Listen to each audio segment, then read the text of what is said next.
គុណពុកធ្ងន់លឹកអ្វីអ្វីបង្កើតថ្នាក់ធ្នមប្រណីតស៊ូចិញ្ចឹមបុត្រឃ្លីទោះក្តៅជុំភ្លី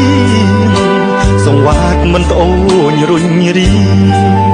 កូនតូចរហូតរៀបការក៏នៅរក្សាបារម្ភ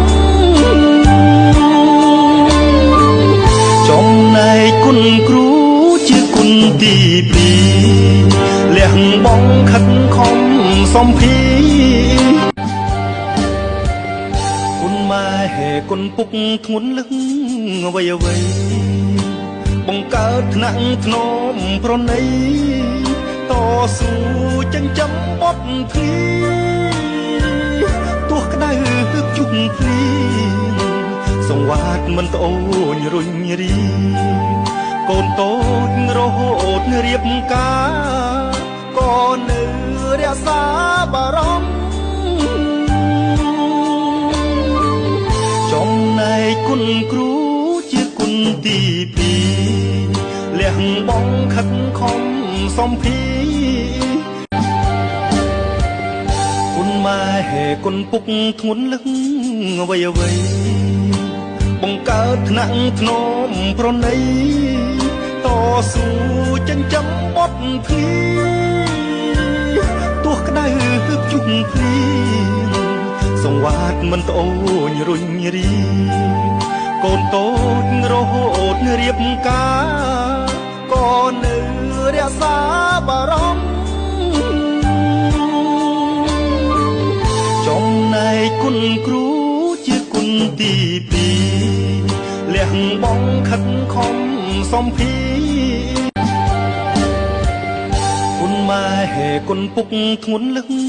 អ្វីអ្វីបង្កើតថ្នាក់ធ្នមប្រណីតស៊ូចិញ្ចឹមបុត្រឃ្លីទោះក្តៅជុំភ្លីសង្វាតមិនត្អូញរុញរីកូនតូចរហូតរៀបការក៏នៅរក្សាបារម្ភចំណែកគុណគ្រូជាគុណទីពីរលះបងខិតខំសំភីគុណម៉ែគុណពុកធ្ងន់លឹកអ្វីអ្វីបង្កើតថ្នាក់ធ្នមប្រណីតស៊ូចិញ្ចឹមបុត្រឃ្លីទោះក្តៅជុំភ្លីសង្វាតមិនត្អូញរុញរីកូនតូចរហូតរៀបការក៏នៅរក្សាបារម្ភចំណែកគុណគ្រូជាគុណទីពីរលះបងខិតខំសំភីគុណម៉ែគុណពុកធ្ងន់លឹកអ្វីអ្វីបង្កើតថ្នាក់ធ្នមប្រណីតស៊ូចិញ្ចឹមបុត្រឃ្លីទោះក្តៅជុំភ្លីសង្វាតមិនត្អូញរុញរីកូនតូចរហូតរៀបការក៏នៅរក្សាបារម្ភចំណែកគុណគ្រូជាគុណទីពីរលះបងខិតខំសំភីគុណម៉ែគុណពុកធ្ងន់លឹកអ្វីអ្វីបង្កើតថ្នាក់ធ្នមប្រណីតស៊ូចិញ្ចឹមបុត្រឃ្លីទោះក្តៅជុំភ្លីសង្វាតមិនត្អូញរុញរី